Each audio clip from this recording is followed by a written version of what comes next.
안녕하세요. 스마트 생산 시스템의 이탄 석사과정입니다.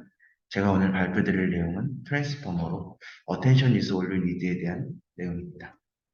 발표 시작하도록 하겠습니다. 목차는 다음과 같습니다. 먼저 백그라운드에 대해 말씀드리겠습니다.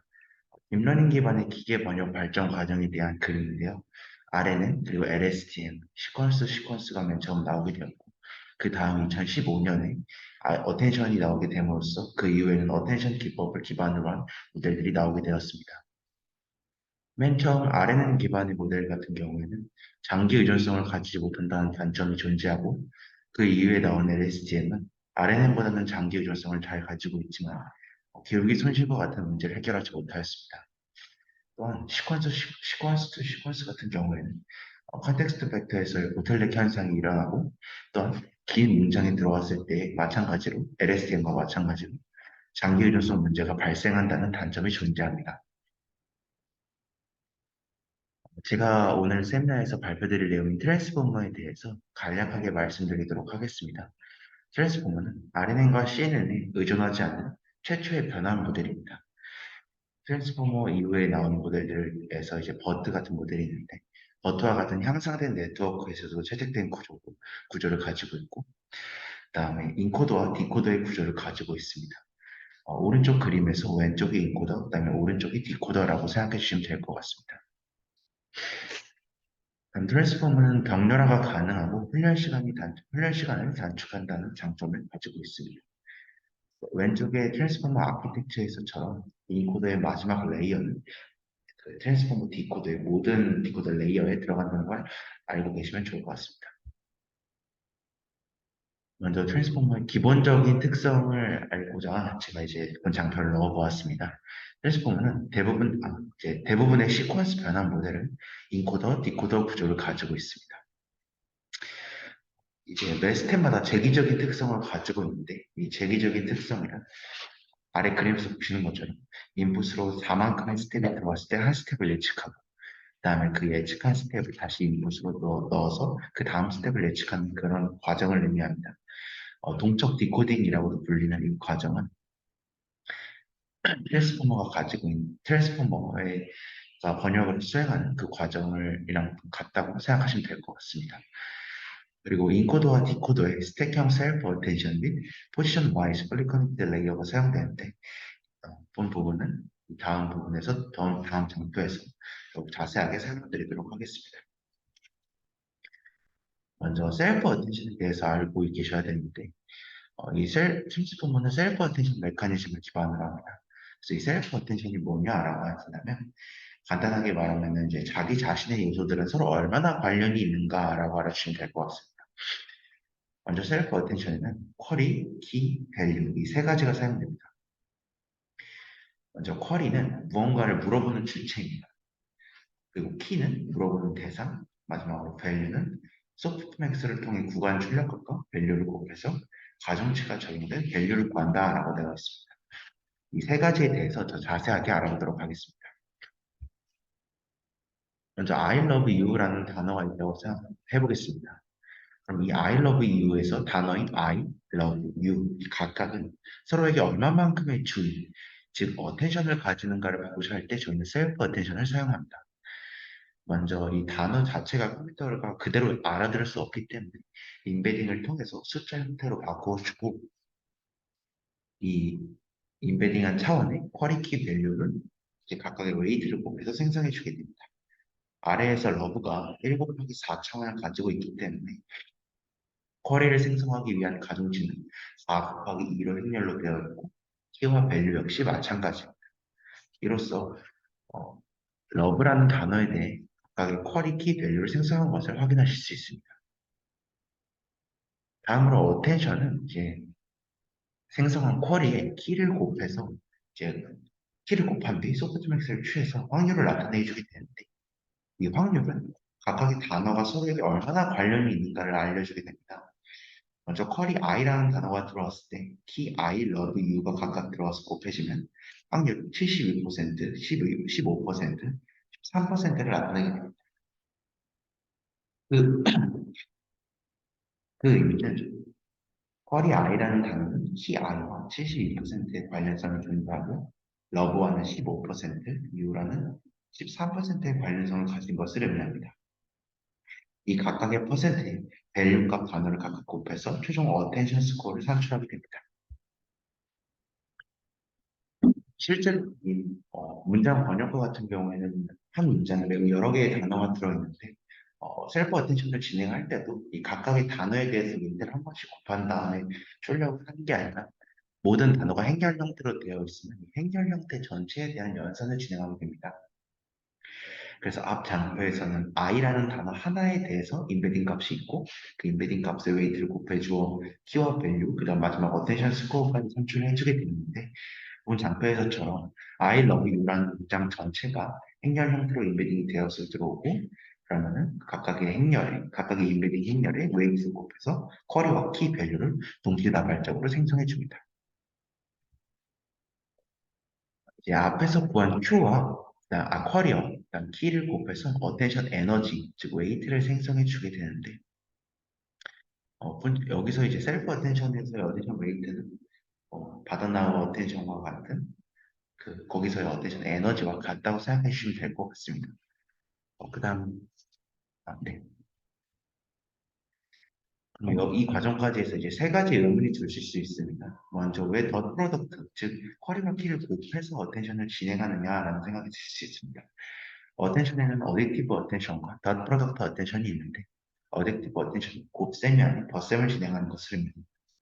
근데 어텐션 디스 올류니드의 저자는 덧 프로덕트 어텐션을 사용하는 것에 대해서 덧셈을 하는 것보다 훨씬 더 빠르고 공간 효율적이기 때문에 사용한다고 말을 하고 있습니다. 다음 두 번째로 지금까지 이제 수식에서 어텐셔널 에너지를 구하는 부분에서 쿼리와 키의 연산을 통해서 구한 값의 소프트맥스를 취하는 게 다가 아닌 쿼리와 키의 연산에 루트 DK라는 인베딩 차원의 루트를 씌운 값으로 스케일링하는 것을 보실 수 있습니다. 이 과정에 대해서는 되게 많은 해석이 존재하는데 저도 여러 개 해석을 들어보고 그중에서 가장 의미가 있다고 생각하는 해석 하나를 가져와 보았습니다. 오른쪽 그림은 소프트맥스 함수의 이제 함수 식을 나타내는 함수 그래프를 나타내는 이 부분에서 보시면은 맨 왼쪽 끝부분과 오른쪽 끝부분에서는 이제 기울기가 거의 없는 것을 보실 수 있습니다. 만약에 이런 경우에 이제 값이 너무 커지거나 작아져서 저 구간에 값이 들어오게 되면 역전파가 제대로 이루어지지 않아서 가중치 업데이트가 제대로 되지 않을 수 있습니다. 따라서 저자는 루트 DK라는 스케일링을 사용하여서 그 가운데 기울기가 가장 급변하는 부분에 집중하도록 하였습니다. 본 해석에 있어서는 비판적으로 받아들여 주시면 감사하겠습니다. 다음으로 멀티헤드 셀프 어텐션입니다. 멀티헤드는 트랜스포머에서는 단순한 셀프 어텐션이 아닌 멀티헤드 셀프 어텐션을 사용합니다. 여기서 이 멀티헤드란 서로 다른 정보를 추출하기 위해 사용하는 것으로 수식 같은 경우에 헤드 첫 번째는 하나의 셀프 어텐션으로 사용됩니다. 따라서 그림에서 보시는 것처럼 I love you라는 문장에 대해서 그 각각의 쿼리키 밸류를 구해서 이제 어텐션을 구하는 과정을 헤드 개수만큼, 즉 논문에서는 8번을 사용하게 되는데 이렇게 8번 구하게 됩니다. 이렇게 구하는 이유는 하나의 어텐션, 즉 원 헤드 셀프 어텐션을 사용하게 되면 각각의 단어가 어디에 집중되어 있는지 단 하나의 특징만을 볼 수 있습니다. 그러나 멀티헤드를 사용하게 되면 이러한 과정을 서로 다루는 웨이트를 사용한 어텐션 총 8개를 사용해서 보기 때문에 8가지 특징을 적절하게 볼 수 있다는 장점이 존재합니다. 또한 이 멀티헤드 어텐션을 사용한 뒤에 순서가 뒤바뀌지 않느냐라고 생각하실 수 있는데 이렇게 각각의 헤드를 모두 컨택시킨 다음 마지막 웨이트를 곱해서 순서들을 적절하게 혼합해 준다고 합니다. 다음은 어텐션의 종류입니다. 본 장표의 3개 어텐션의 종류는 트랜스포머의 3개 어텐션의 종류고요. 첫 번째는 인코더 셀프 어텐션으로 지금까지 제가 말씀드렸던 내용과 같이 동일합니다. 다음에는 마스크드 디코더 셀프 어텐션입니다. 마스크드 디코더 셀프 어텐션은 다음 장표에서 더욱 자세하게 설명드리도록 하겠습니다. 인코더 디코더 어텐션 역시 같은 부분이므로 다음 장표에서 말씀드리겠습니다. 먼저 인코더입니다. 인코더는 그림에서 왼쪽 부분 것 같고요. 6개의 동일한 레이어로 구성되어 있으며 여기서 하나의 레이어는 멀티-헤드 어텐션, 노멀라이제이션, 피드포워드 네트워크, 다시 노멀라이제이션 이 하나의 과정을 하나의 레이어라고 부릅니다. 그리고 중간 그림과 같이 이전 인코더의 출력이 다음 인코더로 들어가고 최종 인코더의 출력 값은 모든 디코더의 레이어에 입력됩니다. 그래서 각 레이어는 두 가지 요소로 구성되면 첫 번째로 멀티-헤드 셀프 어텐션 이것이 바로 직전 장표에서 말씀드린 인코더 셀프 어텐션입니다. 다음으로 두 번째는 포지션 와이즈 컬리 커넥트 피드 포워드 네트워크입니다. 트랜스포머는 인코더와 디코더 구조를 가지고 있고 그 다음에 이 레시듀얼 커넥션 중간에 들어가게 됩니다. 레시듀얼 커넥션을 중간에 들어가서 학습되지 않는 부분을 학습하도록 할 효율성을 높였다고 저자는 말하고 있습니다.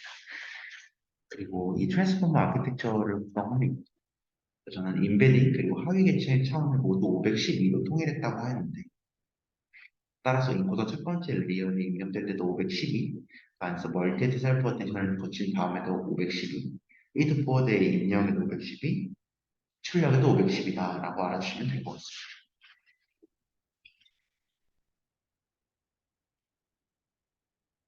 다음으로 디코더입니다. 디코더 역시 인코더와 마찬가지로 6개의 동일한 레이어로 구성되어 있고 이전 디코더의 출력이 이후 디코더로 들어가게 됩니다. 여기서 각각의 레이어는 세 가지로 구성됩니다. 인코더는 두 가지로 구성되어 있었는데 먼저 마스크드 디코더 셀프 어텐션이 나오게 됩니다. 이제 마스크드 디코더 셀프 어텐션을 사용 먼저 번역을 수행하는 과정에 있어서 I love you라는 단어에 대해서 나는 너를 사랑해 라고 번역을 수행할 때 나는이라는 단어를 번역하는 과정, 너를이라는 번역하는 과정에 있어서 그 뒤에 사랑해라는 단어가 미리 참고가 되면 안 됩니다. 따라서 마스크드 멀티 어텐션은 이 뒤에 미래 부분들에 대해 마스크를 적용해서 뒷부분을 참조할 수 없게 만들어주는 거죠. 다음으로 인코더 디코더 셀프 어텐션입니다. 인코더 디코더 셀프 어텐션은 어, 디코더의 중간에 있는 멀티헤드 어텐션, 인코더의 마지막 레이어의 입력 값이 키와 밸류가 되고 디코더의 첫 번째 마스크드 멀티헤드 어텐션의 출력 값이 쿼리가 됩니다. 쿼리가 물어보는 주체라고 말씀을 드렸었고 키와 밸류는 대상과 이제 가중치를 주는 값이라고 말씀을 드렸습니다. 따라서 디코더의 마스크드 어텐션을 매긴 값이 이제 인코더의 어떤 부분과 관련이 있는가를 물어보는 부분이라고 생각해 주시면 될 것 같습니다. 마지막은 이제 포지션 와이즈 FC 레이어로 인코더의 부분과 똑같습니다. 마스크드 멀티헤드 어텐션에 대해서 조금 더 자세하게 말씀드리면은 어텐션 에너지의 마스크 매트릭스를 곱하여 정보를 마스킹합니다. 코딩을 살펴보게 되면 제가 코딩을 첨부하진 않았지만 코드 부분을 참조하게 되면 단순하게 저렇게 행렬 3 x 3이라고 행렬이 되어 있는 상태에서 이제 상상과 행렬 부분을 모두 무한대로 마스킹을 곱해주게 되는데 이렇게 해서 곱해주게 된 뒤에 소프트맥스를 적용하게 되면 해당 부분들이 모두 0이 나오게 됩니다. 다음으로 인코더 디코더 어텐션입니다. 이제 이전 디코더의 출력값이 쿼리이고 마지막 인코더의 레이어의 출력값이 키와 밸류가 된다고 말씀드렸습니다. 즉 각각의 단어에 대해 어떤 단어를 참조해야 하는지를 확인시켜 주는 부분이라고 알아주시면 될 것 같습니다. 그리고 제가 간단하게 넘어가는 그 포지션 와이즈 FC 레이어 부분입니다. 이 부분에서는 입력은 512가 들어오고 그 다음에 중간에 2042로 한번 늘려준 다음에 다시 512로 줄여주게 됩니다. 그림상에서는 FC 레이어가 하나로만 구성되어 있지만 실제로 코딩상에서는 두 개의 레이어로 구성되어 있으며 첫 번째 레이어가 입력을 512로 받고 2048을 내놓게 된다면 두 번째 레이어가 2048의 입력으로 받고 512를 내보내게 됩니다. 이 부분은 대부분의 코딩에서는 nn.linear라는 단순한 리니어 함수로 구성되어 있는데 커널 사이즈가 1인 컨버러션으로 변환이 가능하다고 합니다.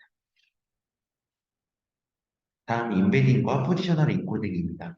이제 입력과 출력의 인베딩을 D 모델의 차원으로 변경해 주는데 이 부분에서 nn.embedding이 사용되게 됩니다.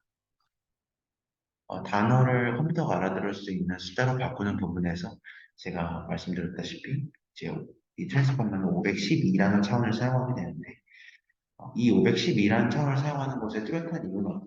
우리가 실험에서 256, 뭐 512, 1024 등 다 다양하게 진행했을 때 512가 가장 괜찮을 것 같다라고 정의를 내렸다고 합니다.